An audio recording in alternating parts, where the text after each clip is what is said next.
السلام عليكم ورحمة الله وبركاته.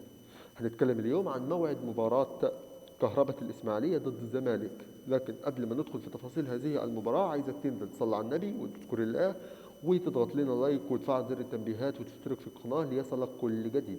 طيب ندخل على تفاصيل المباراة على طول علشان ما نضيعش وقت. المباراة هتلعب على استاد هيئة قناة السويس الجديد في بطولة دوري نايل الجولة ال 17. تاريخ المباراة سيكون إن شاء الله الأربعاء 4/2/2026. وقت المباراة سيكون إن شاء الله الساعة 8 مساء بتوقيت مصر، 9 مساء بتوقيت السعودية، الساعة 7 مساء بتوقيت تونس والمغرب والجزائر. طيب الزمالك في الترتيب الدولي يأتي في المركز الرابع، لعب 13 مباراة بنقاط 25 نقطة فقط لا غير. طيب كهرباء الإسماعيلية يأتي في المركز اللي قبل الأخير في المركز العشرين، لعب 15 مباراة وب 11 نقطة فقط لا غير.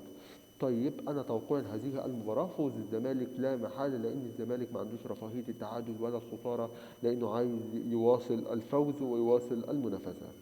طيب ده توقعي، انتظر توقعك أيضا في هذه المباراة في التعليقات، ولا تنسوا دعمنا بلايك واشتراك في القناة لنستمر إن شاء الله. والسلام عليكم ورحمة الله وبركاته.